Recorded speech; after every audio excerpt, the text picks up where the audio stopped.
গল্পের নাম চিত্তবিদ্ধ প্রেমতত্ত্ব। পর্ব 15। Baby wanna ride on me. অরার পুরো শরীর তখনও হৃত্বিকের শেষ চুম্বনের তীব্রতায় থরথর করে কাঁপছে। বুকের ভেতর হৃৎপিণ্ডটা যেন পাঁজরের হাড় ভেঙে বাইরে চলে আসতে চাইছে। হৃত্বিকের মুক্ত ডান হাতের তপ্ত আঙুলগুলো তখনও তার গ্রীবা আর কলারবোনের উপর এক আদিম অধিকারবোধে বিচরণ করছে। আর অন্য হাতটা জিন্সের আলগা প্রান্তের নিচে অরার কোমরটাকে এমনভাবে চেপে ধরেছে যেন একটু অসাবধান হলেই সে এই রূপসী রমণীকে নিজের শরীরের ভেতর বিলীন করে নেবে। অরা কোনো উত্তর দিতে পারল না। তার চোখের কোণ দিয়ে গড়িয়ে পড়া নোনা জলটুকু তখনও শুকায়নি।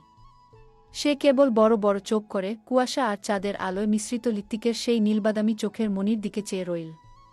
হৃত্বিকের ঠোঁটের কোণে তখন এক চিলতে ক্রূর হাসি। অরার এই নীরবতা, তার এই ভয়ার্ত অথচ তৃষ্ণার্ত চাউনি হৃত্বিকের ভেতরের পুরুষালী দম্ভ আর কাম নার আগুনকে আরও কয়েক গুণ বাড়িয়ে দিচ্ছে। What happened baby? Lost your tongue? Hrithik তার মুখের আরও কাছে নিজের ঠোঁটটা এনে ফিসফিস করল, তার তপ্ত নিঃশ্বাস অরার ঠোঁটের উপর আছড়ে পড়ল। ভয় পাচ্ছিস কেন প্রেম? আমি জানি উন্মাদ, কিন্তু আমার উন্মাদনার সবটুকু তো কেবল তোকে ঘিরে, তাই না? অরা কিছু বলার আর সুযোগ পেল না। আবারও দীর্ঘ এক চুম্বনে ডুবে গেল সে। ঠোঁট ছেড়ে দিয়েই হৃত্বিক অরার গলার ভাঁজে মুখ ডুবাল। ফর্সা কলারবনে হুট করেই কামড়ে দিল সে। আকস্মিকতায় অরা চিৎকার করে উঠল, সেই আর্তনাদ চারপাশে প্রতিধ্বনিত হল, কিন্তু কেউই তা শুনতে পেল না। হৃত্বিক আরও উন্মাদ হয়ে উঠল, চারপাশের কনকনে ঠান্ডার মাঝেই তার উন্মাদনায় বাধ্য হয়েই হারিয়ে গেল অরা।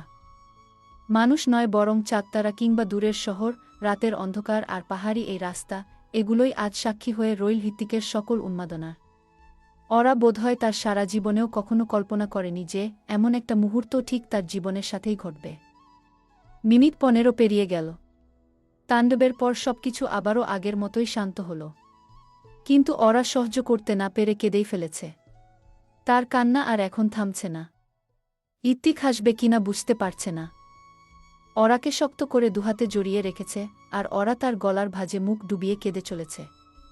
হৃত্বিক তার হাতটা অরার পরনের শার্ট গলিয়ে অরার কোমল উন্মুক্ত পিঠের উপর রেখে বুলিয়ে দিতে দিতে বলে, এই প্রেম, কাঁদছিস কেন এভাবে? বলতো, বেশি ব্যথা দিয়ে ফেলেছি? অরা বুঝতে পারছে না সে কি করবে। নিজের ভেতরের সমস্ত শক্তি একজোট করে হৃত্বিকের চওড়া কাঁধে নিজের ছোট ছোট হাত দুটো দিয়ে ধাক্কা মারার চেষ্টা করল। কিন্তু হৃত্বিকের ইস্পাতের মতো নিরেট শরীর এক চুলও নড়ল না। অরা কাঁপানো অভিমানী গলায় ডুকরে উঠে বলল, আপনি আপনি একটা অসভ্য হৃত্বিক। আপনি সবসময় নিজের জোর খাটান। আই অ্যাম ইয়োর ওয়াইফ, কোনো স্ট্রিট গার্ল তো নই। ওয়াইফ শব্দটা অরার মুখ থেকে বের হতেই হৃত্বিকের চোখের চাউনি মুহূর্তের মধ্যে বদলে গেল। তার ভেতরের বন্যতা যেন এক লহমায় এক গভীর পসেসিভ সম্মোহনে রূপ নিল। সে অরার পিঠ থেকে হাতটা সরিয়ে নিয়ে এক ঝাটকায় তার চিবুকটা চেপে উঁচিয়ে ধরল। আঙুলের চাপে অরার ফর্সা গালে লাল দাগ বসে যাওয়ার উপক্রম হল।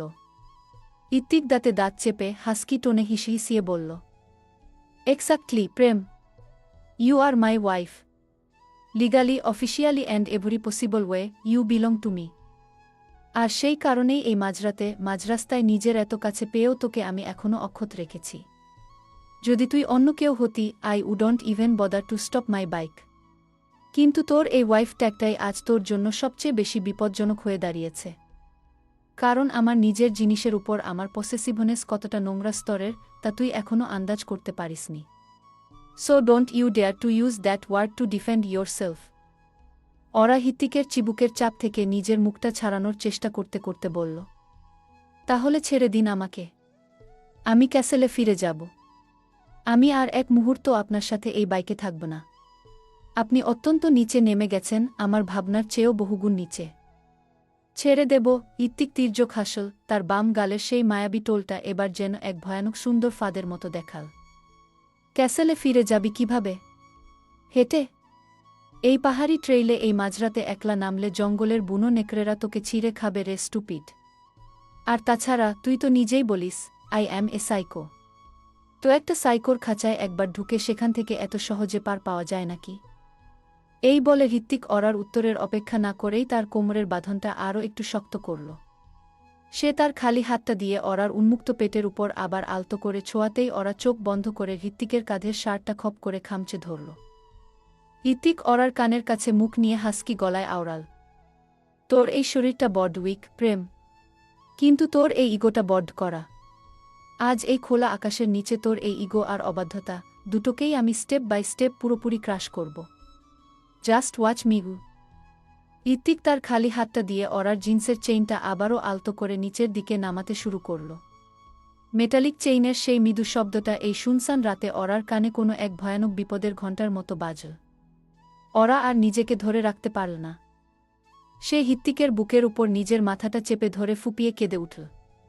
তার চোখের গরম জল হৃত্বিকের সেই সাদা শার্ট ভিজিয়ে সরাসরি তার বুকের ত্বকে গিয়ে লাগল।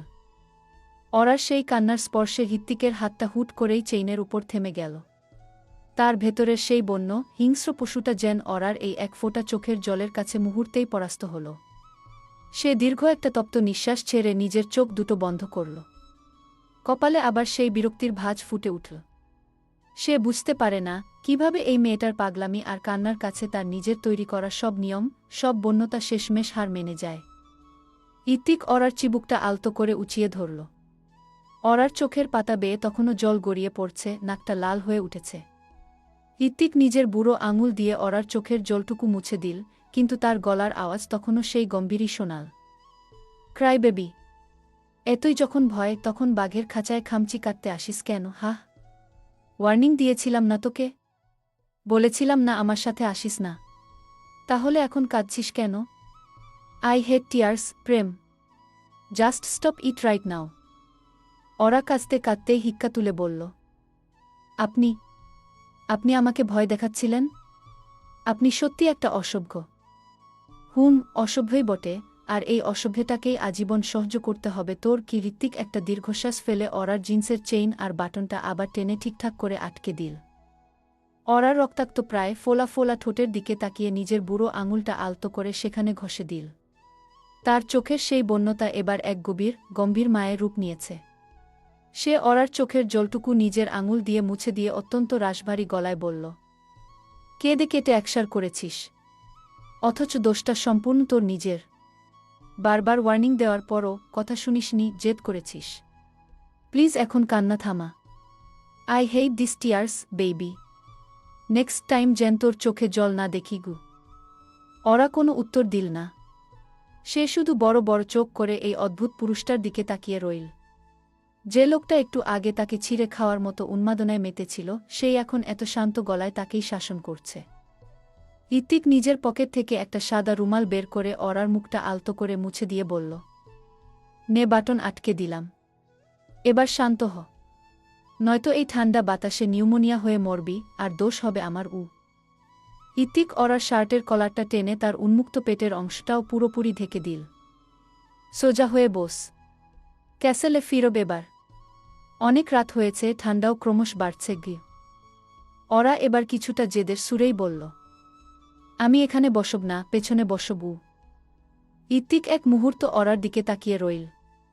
তারপর একটা চাপা নিঃশ্বাস ফেলে বলল, জেদ করিস না প্রেম আমার।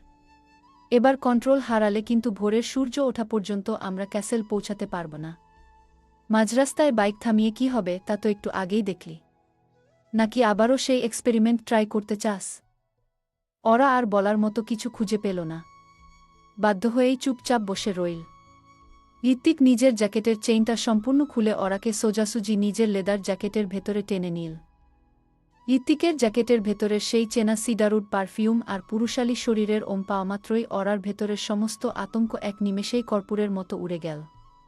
সে নিজের দুহাত দিয়ে হৃত্বিকের শক্ত কোমরটা জড়িয়ে ধরে তার বুকের মধ্যে মুখ লুকাল। হৃত্বিক বাইকের হ্যান্ডেলবারটা আবার শক্ত করে ধরে সেলফ স্টার্ট দিল। ব্ল্যাক বিস্ট আবার গর্জে উঠল। সে বাইকটা ঘুরিয়ে ক্যাসেলের রাস্তার দিকে রওনা দিল। লস অ্যাঞ্জেলেসের পাহাড়ি ট্রেইল পেরিয়ে ব্ল্যাক বিস্ট অবশেষে হৃত্য ক্যাসেলের সুবিশাল লোহার গেট গলে ভেতরে প্রবেশ করল। চারপাশটা এক নিবিড়, নিস্তব্ধ শান্ত চাদরে মোড়ানো। পাহাড়ি উপত্যকার সেই বন্য ঝড় আর হৃত্বিকের রুক্ষ চুম্বনের রেশ কাটিয়ে অরা এবার বেশ স্বাভাবিকভাবেই বাইক থেকে নেমে নিচে দাঁড়াল। তার সমগ্র শরীর কাঁপছে। যদিও শরীরের এই কাঁপনটা এখন আর ভয়ের নয়, বরং অদ্ভুত এক ভালোলাগার অবশ অনুভূতি। কিন্তু সে তা স্বীকার করতে একদমই নারাজ। ইত্তিক বাইকটা স্ট্যান্ড করে নেমে এল। তার বাম হাতের লেদার গ্লাভসটা খুলে ট্যাঙ্কের উপর অলস ভঙ্গিতে ছুঁড়ে মারল। তার সেই নীলবাদামি চোখ দুটোর মনি এখনও অন্ধকারে জ্বলজ্বল করছে। তবে তাতে পাহাড়ি রাস্তার সেই বন্য হিংস্রতা নেই, বরং তাতে এক গভীর সংযমের ক্লান্তি বিরাজ করছে। সে কোনো কথা না বলে অরাকে সাথে নিয়ে ক্যাসেলের ভেতর প্রবেশ করল এবং দুজনে ধীর পায়ে সিঁড়ি বেয়ে উপরে তাদের পার্সোনাল বেডরুমের দিকে এগিয়ে গেল। রুমে ঢোকার পর ঘরের ভেতরের পরিবেশটা কেমন যেন থমথমে হয়ে উঠল। ফ্রেঞ্চ উইন্ডো গলিয়ে চাঁদের হালকা রূপোলি আলো এসে পড়েছে মাস্টার বেডের উপর। ইত্তিক দরজার লকটা আটকে দিয়ে নিজের রাইডার জ্যাকেটটা খুলে খাটের পাশের সোফাটায় রাখল। ওরা বিছানার মাঝখানে গুটিয়ে বসে থেকে অবিন্যস্ত চুলগুলো হাত দিয়ে ঠিক করতে করতে আর চোখে ঋত্বিককে দেখছিল। ইত্তিক আলমারি থেকে নিজের একটা ক্যাজুয়াল ধূসর ট্রাউজার আর কালো টি শার্ট বের করে বাথরুমের দিকে পা বাড়াল। কিছুক্ষণ পর সে ফ্রেশ হয়ে যখন বেরোল, তখন তাকে বেশ শান্ত আর নিয়ন্ত্রিত দেখাচ্ছে। সে ঘরের কোণে রাখা নিজের এক্সট্রা বালিশ আর একটা ব্ল্যাঙ্কেট হাতে তুলে নিল। ইত্তিককে অন্য রুমে ঘুমাতে যাওয়ার প্রস্তুতি নিতে দেখে বিছানায় এসে বসে থাকা ওরা কিছুটা অবাক আর ক্ষুণ্ণ হল। সে বিছানার চাদরটা মুঠোয় চেপে ধরে একটু চড়া গলায় বলল, কোথায় যাচ্ছেন আপনি? ইত্তিক দরজার দিকে পা বাড়িয়েও থমকে দাঁড়াল। সে ঘাড় ফিরিয়ে ওরার দিকে তাকিয়ে অত্যন্ত নিস্পৃহ গলায় বলল, I am shifting to the guest room. আজকের রাতের জন্য তোকে স্পেস দেওয়াটা দরকার। তাছাড়া I need to control myself. ইত্তিক নিজেকে সামলে নিলেও ওরা এবার যেন আর পারল না। পাহাড়ি রাস্তায় হৃত্বিকের উন্মাদ রূপ, তার সেই তীব্র পুরুষালী অধিকারবোধ ওরার মনের ভেতরের সুপ্ত আকাঙ্ক্ষাকে পুরোপুরি জাগিয়ে তুলেছে। সে নিজের মনের অবাধ্যতার কাছে হেরে গিয়ে কিছুটা নড়েচড়ে বসল। একটু এগিয়ে এসে মৃদু স্বরে বলল, এখানে থাকুন না। সমস্যা কোথায়? ইত্তিক অত্যন্ত অবাক হয়ে ওরার দিকে তাকাল।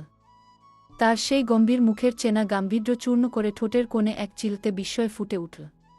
সে এক পা এগিয়ে এসে নিজের গলার স্বর নিচু করে এক ভিন্ন কিছুর ইঙ্গিত দিয়ে বলল, আমার সাথে একই বিছানায় থাকার ফল কি হতে পারে তা নিয়ে একটু হলেও কি তোর ধারণা নেই?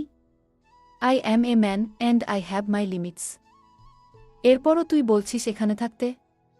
আর ইউ শিওর? ওরা নিজের শুকিয়ে যাওয়া ঠোঁট দুটো জিভ দিয়ে হালকা ভিজিয়ে নিল।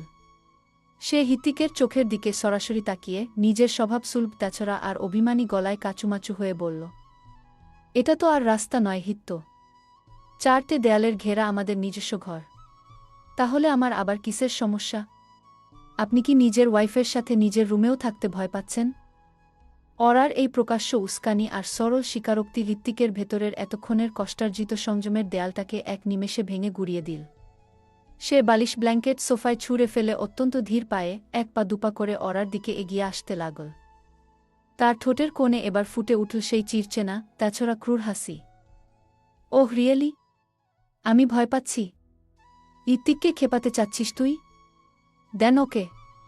তুই যখন নিজেই রুলস ব্রেক করতে চাইছিস, then let me show you how I rule গো।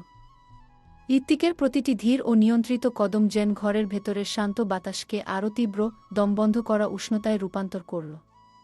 বিছানার মাঝখানে গুটিয়ে বসে থাকা ওরা দেখতে পেল ইত্তিক ক্রমশই বন্য শিকারীর মতো তার দিকে এগিয়ে আসছে।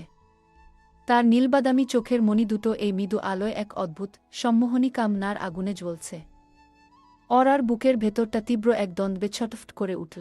এক অজানা আশঙ্কায় তার মন যেমন কাঁপছে, ঠিক তেমনি তার অবাধ্য মনটা হৃত্বিকের সেই রুক্ষ, উন্মাদনার স্পর্শ পেতে ব্যাকুল হয়ে উঠেছে। ইত্তিক বিছানায় উঠে আসতেই ওরা আড়ষ্ট হয়ে পেছাতে চাইল, কিন্তু পারল না। ইত্তিক বিদ্যুৎ গতিতে এগিয়ে এসে ওরার দুটো নরম হাতকে একসাথে জড়ো করে বিছানার চাদরের সাথে শক্ত করে চেপে ধরল, ঝুঁকে পড়ল অবাধ্য রমণীর দিকে। তার দীর্ঘ, ভারী শরীরটা দিয়ে সে ওরার দুই উরুর দুই পাশে নিজের শক্ত পা দুটো ঠেকিয়ে তাকে সম্পূর্ণ লক করে দিল।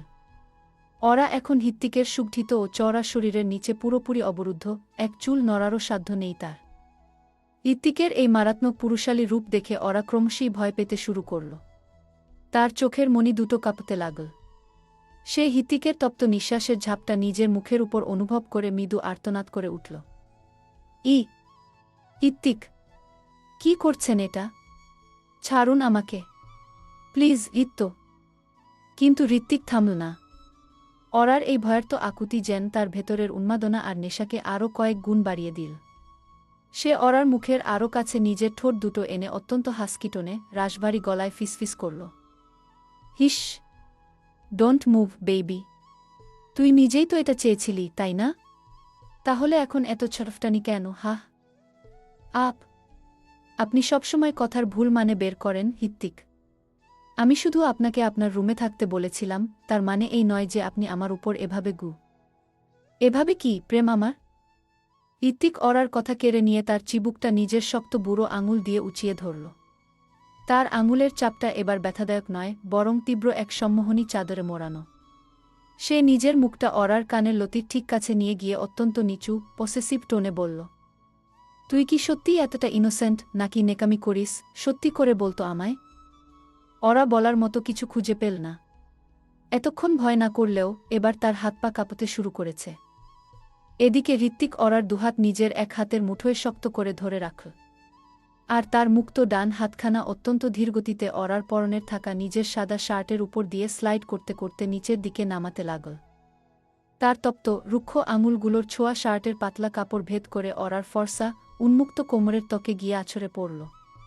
শক্ত হাতের তপ্ত ছোঁয়া লাগামাত্রই এক অদ্ভুত তীব্র শিহরণে অরার সমগ্র শরীরটা ধনুকের মতো বেঁকে গিয়ে কেঁপে উঠল। সে চোখ দুটো শক্ত করে বন্ধ করে এক দীর্ঘ তপ্ত নিঃশ্বাস ফেল। হৃতিক অরার কোমরে নিজের হাতের চাপটা আরও একটু বাড়িয়ে দিল, যেন সে মেপে নিচ্ছে এই রূপসী রমণীর প্রতিটা ইঞ্চির উপর তার কতটা একচ্ছত্র অধিকার। তার ঠোঁটের কোণে ফুটে উঠল তাছাড়া ক্রূর হাসি। সে ফিসফিসিয়ে বলল, তোর এই শরীরটা বড্ড সত্যি কথা বলে প্রেম। মুখে যতই আমাকে দূরে ঠেলিস না কেন, আমার এই একটুখানি ছোঁয়াতেই তোর এই অবাধ্যতা কেমন নিমিষেই গলে জল হয়ে যাচ্ছে, দেখ শুধু একবার। হৃতিক এবার তার হাতটা কোমর থেকে সরিয়ে নিয়ে অরার বুকের কাছে নিয়ে এল। তার তপ্ত আঙুলগুলো এবার অরার শার্টের উপরের প্রথম বোতামটায় স্পর্শ করল। অত্যন্ত ধীরস্থিরভাবে সে একটা একটা করে বাটন খুলতে শুরু করল। বোতামগুলো আলগা হওয়ার মৃদু শব্দের সাথে সাথে অরার ফর্সা কলারবোন এবং বুকের উপরিভাগের মসৃণ ত্বক চাঁদের আলোয় উন্মুক্ত হতে লাগল। অরার চোখের কোণ দিয়ে এবার নোনা জল চিকচিক করে গড়িয়ে পড়ল। এই তীব্র ভালোবাসার গভীরতা সহ্য করার ক্ষমতা যেন তার এই দুর্বল শরীরের নেই। সে কাঁপানো গলায় ডুকরে উঠে বলল, হৃতিক প্লিজ, আমি এটা পারব না ঘি। আই নো বেবি, বাট এটা তো তোকে করতেই হবে। ঋতকে উস্কে দিয়ে প্রেম নিস্তার পাবে, এ তো হতে পারে না ঘি। বলেই সে শরীরের প্রতিটি ভাঁজের গভীরতায় নিজের হাত বিচরণ করতে লাগল। হৃতিকের ভাবসাব সমস্ত সীমাকে পেরিয়ে যাচ্ছে দেখে অরা না চাইতেও কেঁদে ফেল। তার চোখে জল দেখে হৃতিকের উন্মাদনা আরও বেড়ে গেল। সে অরার কানের খুব কাছে নিজের ঠোঁট দুটো এনে অত্যন্ত কামুক গলায় হাস্কিস্বরে বারবার আওড়াতে লাগল, baby, my sweet little cry baby, just relax, I am not gonna hurt you. Hrithik তার আঙুল দিয়ে অরার চোখের জলটুকু আলতো করে মুছে দিল, কিন্তু তার নিজের চোখের বন্য চাউনিটা একটুও কমল না।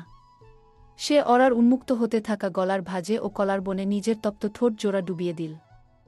হৃতিকের ঠোঁটের রুক্ষ ও তীব্র ছোঁয়ায় অরা বিছানার চাদরটা নিজের পায়ের আঙুল দিয়ে খামচে ধরল। ঘরের ভেতরের এসির কনকনে ঠান্ডার মাঝেও দুজনের শরীরের উত্তাপ তখন আকাশ ছুঁয়েছে। হৃতিক অরার কলারবনে হালকা করে নিজের দাঁত দিয়ে চেপে ধরতেই অরা এক তীব্র অবশ করা সুখানুভূতিতে চোখ বুজে ফেল। তার ভেতরের সমস্ত জেদ, সমস্ত অহংকার তখন হৃতিকের এই বন্য অধিকারবোধের কাছে পুরোপুরি ধূলিসাৎ হয়ে গেছে। হৃতিক অরা ঠোঁটের খুব কাছে নিজের ঠোঁটটা এনে দাঁতে দাঁত চেপে পসেসিভ টোনে বলল, you are my addiction baby. এই চার দেয়ালের মাঝে তোকে এই অবস্থায় দেখার পর নিজেকে কন্ট্রোল করার ক্ষমতা অন্তত এই হৃতিকের ডিকশনারিতে নেই। So just surrender to me প্রেম আমার। উন্মাদ বলিস না আমায়। ট্রাস্ট মি, আজ এই রাতের প্রতিটা সেকেন্ডে তুই শুধু আমার উন্মাদনাকেই অনুভব করবি গি। কথাটা শেষ করেই হৃতিক অরার রক্তাভ ফোলা ফোলা ঠোঁট জোড়াকে নিজের ঠোঁটের গভীরতম মায়ে বন্দি করে নিল। এক তৃপ্ত আর তীব্র অধিকারের সেই চুম্বনে অরা আর নিজেকে ধরে রাখতে পারল না। সে নিজের অবরুদ্ধ হাত দুটো মুক্ত হতেই হৃতিকের চওড়া পিঠ আর কাঁধ ছোঁয়া ঝাঁকড়া চুলগুলো খামচে ধরে তার এই গভীর ও বন্য ভালোবাসার সমুদ্রে নিজেকে সম্পূর্ণ সঁপে দিল। বেশ কিছুক্ষণ ধরে চল দুজনের পাগলামি। হৃতিক এক মুহূর্তের জন্য অরাকে ছাড়ল না। নিজের সাথে সাথে অরাকেও অস্থির করে তুলেছে। দীর্ঘ চুম্বনের পর অরা হাঁপিয়ে উঠেছে, চুল হতে গায়ের পোশাক সবটাই এলোমেলো হয়ে গেছে। এরই মধ্যে ঋত্বিক অরাকে নিজের নিচে সেভাবেই বন্দি করে রেখে এক ঝটকায় নিজের গায়ের কালো টি-শার্টটা খুলে ফেল। হাত বাড়িয়ে সেটাকে রুমের মার্বেল ফ্লোরের এক কোণে ছুঁড়ে মারল। চাঁদের হালকা রূপলি আলো আর 0 ওয়াটের মায়াবী নীলচে আলোয় হৃত্বিক স্যানালের সুগঠিত চড়া এবং পেশিবহুল নগ্ন বুকটা গ্রিক ভাস্কর্যের মতো চকচক করে উঠল। তার পরনে তখন কেবল একটা ধূসর ক্যাজুয়াল ট্রাউজার। হৃত্বিকের এই আদিম, বন্য এবং ক্ষুরধার পুরুষালী রূপটা চোখের সামনে এত কাছ থেকে দেখে অরার ভেতরের সুপ্ত ভয়টা এবার কয়েক গুণ বেড়ে গেল। তার ফর্সা বুকটা দ্রুত ওঠানামা করছে, নগ্ন ত্বকের সেই তীব্র অংশে নিজের অস্তিত্ব জুড়ে টের পাচ্ছে। ততক্ষণে ঋত্বিকও যেন তার সমস্ত নিয়ন্ত্রণ হারিয়ে ফেলেছে। অরার পরনের শার্টের বোতামগুলো আগেই খুলে গিয়েছিল, যার ভেতর দিয়ে তার ফর্সা কলারবোন আর বুকের উপরের অংশ উকি দিচ্ছিল। গায়ের উপর আলগা শার্ট, ভেতরে ব্র্যান্ডেড কালো ইনার আর নীল রঙের টাইট জিন্স পরা অরার এই অবিন্যস্ত এলোমেলো রূপটা হৃত্বিকের ভেতরের সমস্ত উন্মাদনা আর কাম নার আগুনকে চূড়ান্ত সীমানায় পৌঁছে দিল। সে পুরোপুরি উন্মাদ হয়ে উঠল অরাকে নিজের মাঝে বিলীন করে নেওয়ার জন্য। হৃত্বিক তার দুহাত আবার অরার কোমরের দুপাশে শক্ত করে বসিয়ে দিয়ে চরম পাগলামিতে মত্ত হল। তার তপ্ত ঠোঁট জোড়া বন্য তৃষ্ণায় অরার উন্মুক্ত গলার খাজে আর কলার বনে এলোপাতারি কামড় আর গভীর চুম্বনে মেতে উঠল। হৃত্বিকের এই আকস্মিক বন্যতায় অরা শিউরে উঠে 2 হাত দিয়ে তাকে প্রতিহত করার আপ্রাণ চেষ্টা করল। সে হৃত্বিকের উন্মুক্ত চড়া বুকে হাত দিয়ে ধাক্কা মারতে মারতে প্রায় কেঁদে উঠে বলল, না হৃত্বিক, প্লিজ, জাস্ট স্টপ ইট। আপনি বড্ড বেশি পাগলামি করছেন, আমি নিতে পারছি না গি। অরার এই বাধা, এই ছটফটানি হৃত্বিকের ভেতরের বন্যতাকে যেন আরও বেশি খেপিয়ে তুলল। সে এক ঝটকায় অরার দুটো হাতকে বিছানার উপর পিন ডাউন করে ধরল। তার চোখ জোড়া তখন কাম নাই জবলজবল করছে, চোয়াল শক্ত হয়ে উঠেছে। তার ভাবগতিক আরও ভয়ানক হচ্ছে দেখে অরা ছটফটিয়ে উঠল, হৃত্বিককে সরানোর আপ্রাণ চেষ্টা করল। হৃত্বিক, অনেক হয়েছে, এবার থামুন প্লিজেসগু। হৃত্বিক অত্যন্ত গম্ভীর, রাশভারী গলায় হাস্কিটোনে ধমকে উঠে অরাকে থামিয়ে দিল। শাট আপ, প্রেম। Don't you dare to push me away tonight. হৃত্বিকের ধারালো ধমকে অরা মুহূর্তের মধ্যে স্তব্ধ হয়ে গেল। তার চোখের কোণ বেয়ে আবার নোনা জল গড়িয়ে পড়ল। ঘরের ভেতরের বাতাস তখন 2 তপ্ত শরীরের নিঃশ্বাসে ভারী হয়ে উঠেছে। হৃত্বিক অরার ঠোঁটের মাত্র 1 ইঞ্চি দূরত্বে নিজের মুখটা নামিয়ে আনল। তার চোখ দিয়ে যেন আগুন ঝরছে, অথচ সেই আগুনে এক অদ্ভুত আদিম ব্যাকুলতা। সে অরার কাঁধের উপর নিজের উন্মুক্ত বুকের পুরো ভর ছেড়ে দিয়ে হাস্কি, ক্রূর চূড়ান্ত কামুক গলায় ফিসফিসিয়ে আদেশ করল, I am done with this ego games, baby. তোর এই অবাধ্য মন আর শরীর দুটোই এখন আমার জালে বন্দি। So stop fighting and take me in, baby. Literally take all of me inside you. হৃত্বিকের সেই ক্ষুরধার কড়া সংলাপ আর চরম অধিকারবোধের দাবি অরার সমস্ত মনস্তাত্ত্বিক প্রতিরোধকে এক নিমেষে গুড়িয়ে দিল। সে আর কোনো বাধা দেওয়ার ভাষা খুঁজে পেল না। হৃত্বিক নিজের একটা হাত আলগা করে অরার জিন্সের অবশিষ্ট বাটনটার দিকে বাড়িয়ে দিতেই অরা তীব্র এক অবশিহরণে চোখ দুটো শক্ত করে বুঝে হৃত্বিকের উন্মুক্ত পিঠের চামড়া নিজের নখ দিয়ে খামচে ধরল। ঘরের ভেতরের বাতাসও বোধহয় অক্সিজেনের ঘাটতিতে কাঁপছে। মেটালিক চেইনের মৃদু স্লাইডিং শব্দটা এই সুনসান রাতে অরার কানে কোনো এক প্রলয়ের ঘণ্টার মতো বাজল। হৃত্বিকের নগ্ন চড়া বুকের পেছনে সে বিছানার চাদরের সাথে একদম লেপটে গেছে। চারপাশের নীলচে আলোয় হৃত্বিকের সিক্ত কপাল আর চোয়ালের ধারালো রেখাগুলো এক ভয়ঙ্কর সুন্দর পশুর মতো লাগছিল। হৃত্বিক অরার জিন্সের আলগা প্রান্তটা একটানে আরও কিছুটা নিচে নামিয়ে আনল। অবাধ্য কাপড়ের ঘর্ষণে অরার কোমল নাভির নিচের ত্বকটা মুহূর্তেই লালচে হয়ে উঠল। অরা শিউরে উঠে হৃত্বিকের নগ্ন কাঁধে নিজের দাঁত বসিয়ে দিতে চাইল, কিন্তু হৃত্বিক তার আগেই অরার থুতনিটা শক্ত মুঠোয় চেপে ধরল। চোখে চোখ মিল। দুজনের নিঃশ্বাস একে অপরের ঠোঁটে আছড়ে পড়ছে। হিত্ত, প্লিজ, আই কান্ট। ও অরা রুদ্ধশ্বাসে ফুপিয়ে উঠল। You can, baby, and you will কে। আপনি আপনি আমাকে শেষ করে দিচ্ছেন গু। I am not destroying you, প্রেম খ। হৃত্বিক অরার ঠোঁটের কোণে একটা কামড় বসিয়ে হাস্কি টোনে হিসিয়ে বলল, I am just owning you গে। লাগছে হৃত্বিক। ছাড়ুন গো। অরা ছটফট করে হৃত্বিকের নিচ থেকে সরার চেষ্টা করল। হৃত্বিক সাথে সাথে ধমকে শুধাল, ডোন্ট মুভ, বেবি। হৃত্বিক এক ঝটকায় অরার দুটো উরু নিজের শক্ত 2 হাঁটুর চাপে একদম স্থির করে দিল। কানে লতিতে ঠোঁট ছুঁয়ে হিসিয়ে বলল, বুঝিস না কেন স্টুপিড, তোর এই ছটফটানি আমার ভেতরের উন্মাদনাকে আরও উগ্র করে তুলছে। So just stay still. Ritwik নিজের ট্রাউজারের ফিতেটা এক হাতে আলগা করে নিল। তার অর্ধনগ্ন দেহের করা ওম আর পুরুষালী সুবাস অরার সারা গায়ে লেপটে যাচ্ছে। সে কোনো সুযোগ না দিয়ে অরার পরনের কালো ইনারের স্ট্র্যাপটা এক টানে কাঁধ থেকে নিচে নামিয়ে দিল। চাঁদের আলোয় অরার অনাবৃত শরীরের মর্ধাংশ এক মায়াবী রূপ ধারণ করতেই ঋত্বিকের চোখের মণি জোড়া কামনায় আরজ বলে উঠল। ঋত্বিক, তাকাবেন না ওভাবে, নজর সরান অসভ্য লোক। অরা লজ্জায় আর তীব্র শিহরণে নিজের বাধা হাত দিয়ে মুখ থাকতে চাইল। ঋত্বিক তা হতে দিল না। ঠোঁটের কাছে ঠোঁট নামিয়ে হিসিয়ে উঠল। খবরদার, থাকবি না। আমার দেখার জিনিস অথচ আমাকেই দেখতে দিচ্ছিস না? মুখের উপর এহেন কথা শুনে অরার চোখমুখ এক নিমিষেই শুকিয়ে গেল। সমস্ত বিস্ময়, লজ্জা, ঘৃণা একযোগ করে চেঁচিয়ে উঠল। অসভ্য লোক, ছাড়ুন আমায়, নয়তো আপনাকে আজ আমি মেরেই ফেলব। আর কতভাবে মারবি আমায় বলতো? তোর জন্য আমি তো আজীবন কেবল পুড়তেই থাকতাম। আমায় এত পুড়িয়েও তুই ক্ষান্ত হলি না? হুট করে ঋত্বিকের এহেন কথার অর্থ অরা বুঝতে পারল না। সে হুট করে দমে যেতেই ঋত্বিক যেন নিজের হুঁশ ফিরে পেল। সাথে যথাযথ সুযোগটাও আর হাতছাড়া করল না সে। আচমকা সবকিছুর সীমা পেরিয়ে সে অরার সমগ্র সত্তার মাঝে আঘাত হানল। হুট করে কি হতে কি হল, অরা বুঝতে পারার আগেই এক গগনবিদারী চিৎকারে চারপাশ কাঁপিয়ে তুলল। ঋত্বিক, মাফ করুন, ছেড়ে দিন আমায় গু। অরার আর্তনাদকে ঋত্বিক একটুও গুরুত্ব দিল না। উল্টো চরম বিরক্তি নিয়ে নিজের উন্মাদনার গতিকে সর্বোচ্চ বাড়িয়ে ঋত্বিক ধমকে উঠল। Just shut up and take me in, প্রেম আমার। গল্পটা কেমন লাগলো অবশ্যই বলে যাবেন।